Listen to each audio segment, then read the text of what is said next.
The meeting was supposed to remain invisible. No cameras, no public statement, no carefully staged photograph outside the gates. Yet barely after the private Kensington summit ended, royal staff began repeating one extraordinary sentence whispered inside the room about Prince Harry. And once those words escaped, the entire meaning of the gathering changed. What had sounded like another private family discussion suddenly looked like something far more serious. A decision about whether Harry could ever truly come back. Before we go deeper into what this really means for the royal family, make sure to subscribe so you don't miss a single update. William entered the discussion carrying years that had never fully settled. Catherine felt the tension shift when Harry's name surfaced, while senior household figures and staff understood this Kensington summit was not a family conversation. A summit, in this context, meant a private, high-level meeting where decisions could be discussed away from public scrutiny. Harry was absent, but every argument turned toward him. This was no longer about affection alone. It was about whether personal forgiveness could exist without restoring the access and confidence once attached to royal life. William placed both hands flat against the table and waited through several seconds of silence. The prince looked rigid, not because he had stopped caring, but because caring had become tangled with distrust. Then he said what staff carried beyond that room. Harry could not return to the royal inner circle unless trust was rebuilt first. Catherine did not challenge the pain behind it. She quietly agreed that repairing a family bond could not automatically mean restoring official privileges, because one dealt with love while the other dealt with responsibility, privacy, and protecting people drawn into conflict. The sentence that truly escaped came afterward. One staff member repeated a corridor remark from a documented internal account. He wants the family back, but does he want the responsibility? Suddenly, the debate had a sharper edge. Another remark concerned future closed family gatherings involving George, Charlotte, and Louis, and whether Harry should enter those spaces before trust had been tested. Catherine looked saddened, while William refused to soften the distinction. Forgiveness, he warned, could not become unrestricted access. Then one aide connected the summit to something troubling. This meeting had not appeared from nowhere. An earlier incident had forced William to demand that Harry's position be discussed privately there. And once that trigger was understood, the whispered sentence would sound less like cruelty and more like a boundary drawn after a final warning. But the real force of that sentence could only be understood by looking at the three people carrying the deepest wounds into that room. Saved.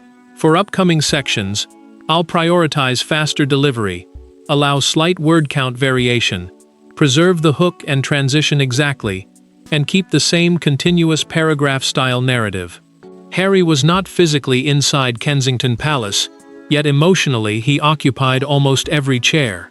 To William, he was a brother who had once stood beside him through grief. To Catherine, he was a man who had once felt like family before trust collapsed.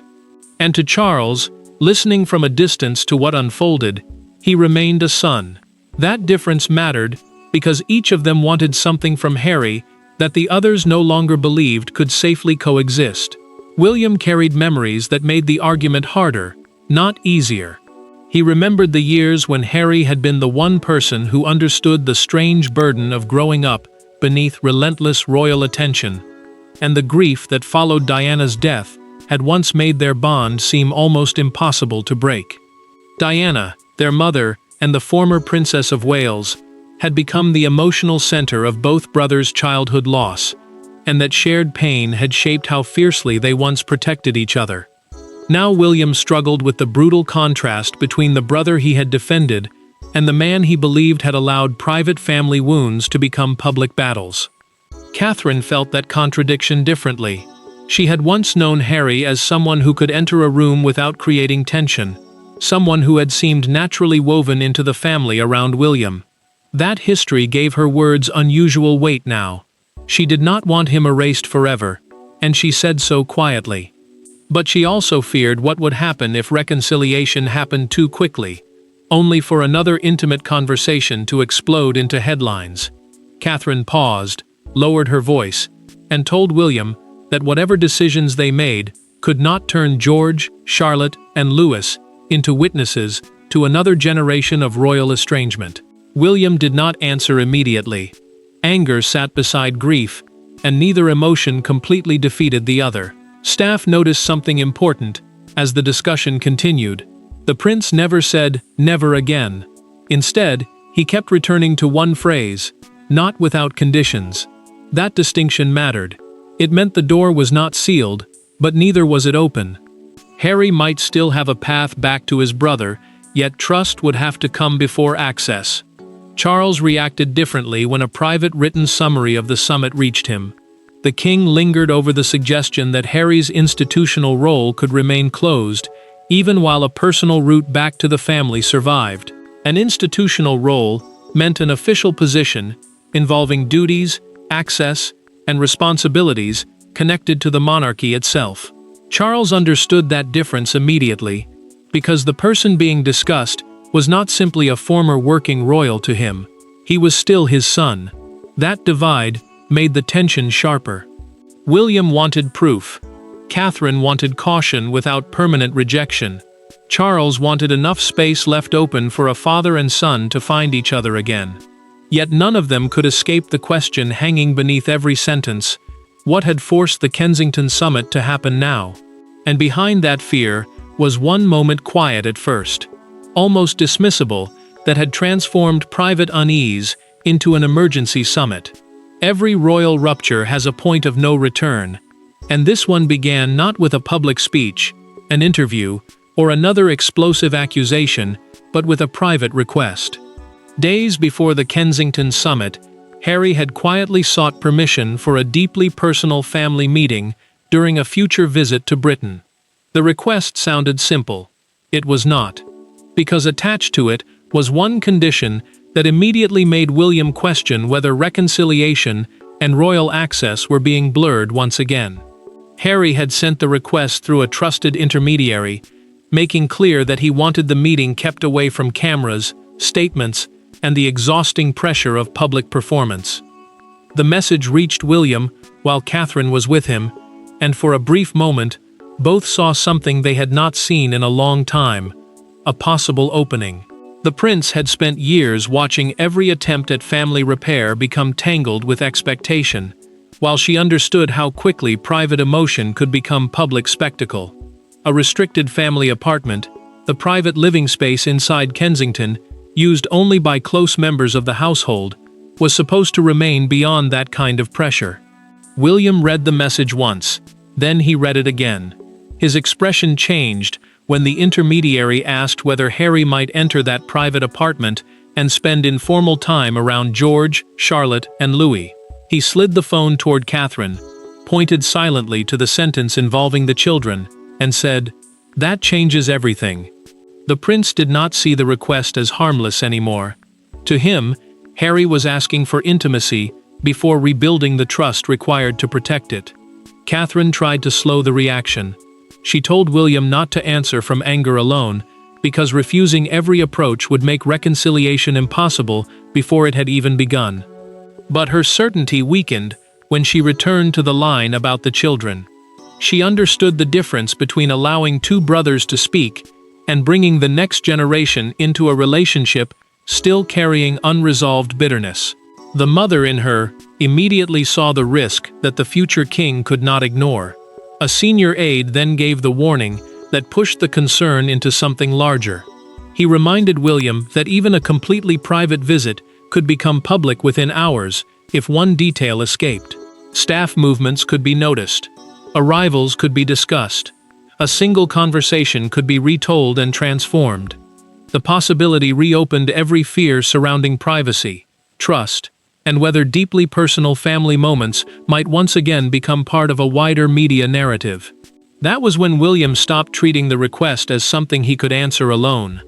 The prince ordered the Kensington summit and insisted the matter be discussed directly, with Catherine and senior household figures present. Harry might have intended the request as reconciliation. William now feared it could also become pressure disguised as intimacy. When the summit finally began, that single line would ignite the confrontation everyone inside Kensington had been trying to avoid. For years, William's frustration had been filtered through aides, formal statements, silence, and distance. Inside Kensington, that protection disappeared. Harry was not there to answer him, yet his request forced the future king to finally say aloud what he believed had remained unresolved between them. The room expected a discussion about logistics. Instead, it became something closer to an emotional reckoning, one in which William made clear that brotherhood alone could no longer determine who was trusted inside his private world. William began with the practical questions because they were easier than the emotional ones. Who would attend Harry's proposed meeting? Where would it happen? Would staff remain nearby, or would the brothers be left completely alone? The prince listened as each option was considered, but his patience thinned when the conversation returned to private family access. The royal inner circle, meaning the small group allowed into the monarchy's most personal and sensitive spaces, was not something he believed could be restored simply because Harry wanted reconciliation. To him, one meeting could reopen communication. It could not erase years of doubt. Catherine watched the tension build until she finally challenged him directly. She asked whether the conditions he was creating were truly designed to protect the family, or whether part of him wanted Harry to feel the consequences of everything that had happened. William pushed his chair backward and walked several steps away from the table. Then he turned toward her and said he could not protect his family by pretending the past never happened. The deepest wound, he explained, was no longer criticism itself. It was the uncertainty that followed every private conversation. Could something spoken in confidence remain there, or would another intimate moment eventually become public? William's answer hardened the room. He admitted Harry might eventually regain personal trust, but access to sensitive family spaces would require consistency over time. No dramatic reunion could accomplish that. No emotional apology could replace months, perhaps years of restraint. The prince wanted actions that proved privacy would be respected, even when frustration returned. Catherine refused to let that become an impossible test. She reminded him that conditions could protect people, but impossible conditions could also become another form of permanent rejection. She feared they might repeat the mistakes of earlier royal generations, where silence became distance, and distance hardened into estrangement. William heard her, but he did not retreat completely. That disagreement changed the summit. Harry's request was no longer just about whether two brothers could speak again. It had become a question of authority. William could decide who entered his private family world, but wider royal access touched something larger than Kensington alone. And once that realization settled over the room, attention shifted toward the person whose decision could carry far beyond one household. Yet emotion alone could not settle Harry's future, because behind the family argument stood a harder reality: royal access ultimately depended on power. The summit had begun as a family conversation, but by the midpoint, it had become something far more consequential. William could control his home. Catherine could influence the emotional temperature. Yet neither possessed unlimited power over Harry's wider relationship with the monarchy. That authority still touched King Charles, and when a summary of the discussion reached the monarch, his response exposed the fragile balance between a father who wanted peace and a king who could not ignore institutional risk. Charles understood immediately that the argument had moved beyond one private visit. Harry's access to family spaces, any future official royal role, security arrangements, ceremonial appearances, and proximity to sensitive royal activity were not the same thing. Ceremonial participation meant taking part in formal monarchy events tied to duty, tradition, and public representation, while private family access belonged to a much more personal sphere. William could decide who entered his household and who spent time around his children, but the king still carried enormous influence over whether Harry could ever return to broader royal life. Charles read the summit summary alone and felt the contradiction with painful clarity. The father in him wanted distance to end. The monarch in him knew that affection could not erase risk. He did not want William to feel overruled inside his own family, especially after everything the prince believed had already been exposed. Yet Charles also feared that pushing the brothers into a forced reconciliation would make the fracture worse. A reunion demanded by authority could become another wound instead of a repair. The king finished reading, removed his glasses, and set them beside the paper. Silence followed. Then he looked toward the aide waiting nearby, and said, "He is still my son." The sentence was simple, but it changed the direction of the discussion. Charles privately supported a phased approach. Personal contact could begin first. Wider family access could come later. Formal royal privileges would not return immediately. Trust would have to grow before responsibility followed. Charles drew one important line of his own. He would not support permanently excluding Harry from every family gathering.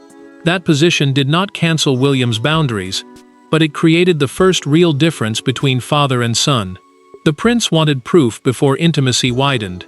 The king wanted enough space preserved so that proof could actually be given. Then those differences began circulating among senior staff, quietly at first, carefully. But once the message moved beyond the summit, the next step became unavoidable. Harry had to be told what Kensington had decided, and the words reaching him would contain both an opening and a restriction. That fatherly sentence offered Harry hope, but what reached him next would feel much more like a warning. The message that eventually reached Harry did not tell him he was banished.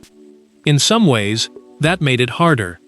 There was a path back, but it would be controlled, gradual, and conditional. No immediate access to William's private household. No automatic place beside the family at closed gatherings. No assumption that reconciliation restored what had existed before. For Harry, the distinction cut deeply. He had asked for a family meeting. Kensington had answered with boundaries that sounded painfully close to a test. Harry received the response privately, and every sentence seemed carefully built to avoid both cruelty and comfort. Personal communication remained possible. A meeting could happen. But the first contact would need to take place on neutral ground, with limited attendance and without immediately involving William's children. Neutral ground meant a private setting not controlled by either brother's household, designed to reduce pressure and prevent the meeting from becoming a symbolic return to royal life. Harry understood the logic. Emotionally, he hated what it implied. Harry felt the humiliation first. The idea that access to his own brother's family might now have to be earned in stages struck directly at his pride. Blood, he believed, should count for more than procedure. Yet beneath that anger was a harder truth he could not completely dismiss. If he rejected every condition, William would see that refusal as proof that nothing had changed. The prince had accused him of wanting reconciliation on his own terms, and now Harry faced a choice that could either weaken or confirm that suspicion. Then the message shifted. Harry learned that Catherine had argued against permanently closing the door. That detail unsettled him because it challenged the belief that Kensington had united against him. She had supported caution, but she had also warned that impossible conditions would turn temporary distance into permanent estrangement. The discovery gave Harry something he had not expected from the summit: evidence that someone inside the room still believed repair was possible. Charles complicated the picture even further. The king had supported continued personal contact and resisted the idea of excluding his son from every family gathering forever. Harry now understood that he was not being completely rejected, but neither his father nor Catherine had asked William to forget the past, and that distinction mattered. Harry remained silent after hearing the conditions. He walked away from the conversation, carrying anger, hurt, and something dangerously close to resignation. Then he returned. Instead of issuing a statement or sending another message through an intermediary, he asked for one thing only: a direct private conversation with William. No aides, no advisors, no staff, no palace machinery standing between two brothers who had spent years speaking around each other instead of to each other. And that request, stripped of ceremony and protection, would create the first genuine turning point of the entire crisis. For the first time in the story, the machinery around Harry and William begins to disappear. No staff drafting language, no household officials interpreting motives. No summit table filled with people carrying institutional responsibilities.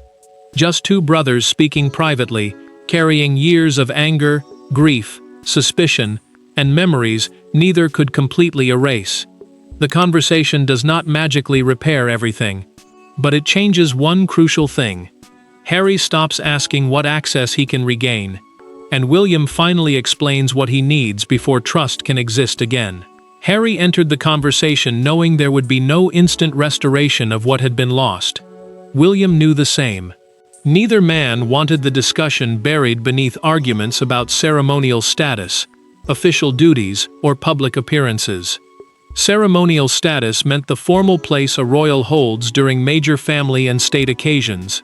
But none of that was supposed to matter here. This meeting had one purpose: to discover whether two brothers could speak honestly enough to justify another conversation after this one ended. Harry spoke first, about the part that hurt most. Losing formal privileges had been painful, but being treated as a possible danger to his brother's private life cut much deeper. He told William that suspicion from strangers was one thing. Suspicion from someone who had shared his childhood grief was another. The words landed heavily because the prince understood exactly what Harry meant. Yet William could not ignore his own pain. He admitted that his anger had become tangled with grief because he no longer knew how to separate the brother he still missed from the public figure he had learned to distrust. Then Harry made the concession William had not expected. He said the children should remain outside the first stage of reconciliation. No argument, no attempt to negotiate around the boundary. George, Charlotte, and Louis would not be drawn into anything until trust had been rebuilt between the adults first. Harry understood that this had been the demand that triggered the Kensington summit, and removing it changed the emotional balance immediately. William remained silent for several seconds. Then the prince told Harry that this was the first thing he had said in years that made him believe rebuilding something might actually be possible. It was not forgiveness, it was not restoration, but it was movement. Harry accepted that another meeting would happen only if this conversation remained private. William, in return, promised the door would not be permanently closed. For once, neither brother demanded everything at once. They agreed to something smaller, and perhaps more difficult: consistency. That fragile progress might have survived quietly. But before either man could test it, the whispered words from the Kensington summit began spreading beyond the people who had been trusted to contain them. But just as the brothers began recovering a measure of control, the words spoken inside Kensington escaped beyond the palace walls. By morning, a private family boundary had become a national spectacle. The whispered question whether Harry wanted his family back, or merely access to the royal world, was suddenly everywhere. Commentators treated it as a verdict. Supporters called it cruel. Critics called it overdue. Yet the most striking reaction did not come from a studio panel or anonymous palace briefing. It came outside Kensington itself, where one newspaper front page reduced years of royal fracture to 5 devastating words. Harry felt the betrayal immediately. The private conversation meant to rebuild trust had now been dragged into public debate, and the irony was almost unbearable. Broadcasters repeated the leaked summit remarks. Newspapers framed them as a royal intervention. Online arguments hardened within hours. International coverage stripped away the careful distinctions that William, Catherine, and Charles had tried to preserve. Palace staff refused to add anything publicly, and that silence allowed the leaked wording to become the story itself. What had been a fragile family process was suddenly being judged as though a final sentence had already been passed. William reacted with anger of his own. The prince understood exactly what the leak could do. If Harry now believed Kensington could not protect private discussions, then the very foundation of their new agreement might collapse before it had even been tested. An aide handed him a phone carrying the morning coverage, and William's face hardened when he saw the headlines spreading across multiple outlets. He did not immediately ask for a statement. He did not demand a denial. He simply stared at the words that had escaped a room meant to contain them. The public moment sharpened everything. Outside a Kensington newsstand, A fictional front page read, "Family, not privilege," beneath a split photograph of the brothers.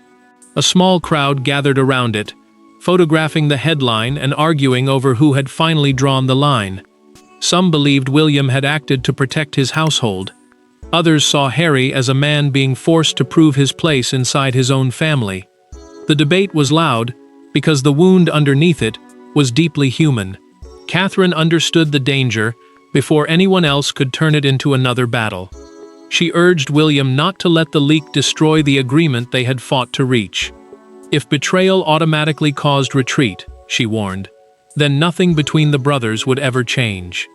Their response now would prove whether they truly intended to break the cycle or simply repeat it under different circumstances. William looked again at the phone and made his choice. Instead of dictating a public rebuttal, he told the aide to contact Harry directly. The message would be simple: the agreement still stood. That decision brings the story to its final verdict, not about titles or access, but about whether trust can survive after everything designed to destroy it. In the end, the most important result of the Kensington summit was not the leaked whisper, the furious headlines, or even the restrictions placed around Harry. It was the distinction the family finally forced itself to make. Harry could still be a son. He could still be a brother. He could still rebuild relationships that years of conflict had nearly destroyed. But affection would no longer erase consequences, and royal access would no longer be treated as proof that forgiveness had occurred. William privately confirmed that the leak had not destroyed their agreement. The prince made clear that another direct conversation would happen, but only if both brothers protected the process from outside pressure. That mattered because private reconciliation now depended on something neither man could fake: consistency, a royal inner circle, meaning the small group trusted with the monarchy's most sensitive family and institutional matters could not simply reopen because emotions had softened. Harry understood that distinction, even if accepting it still hurt. For the first time, he chose not to answer the conditions publicly or turn them into another argument. Charles accepted the phased arrangement because it preserved two things he refused to sacrifice. The king could remain connected to his son without overruling William inside his own household.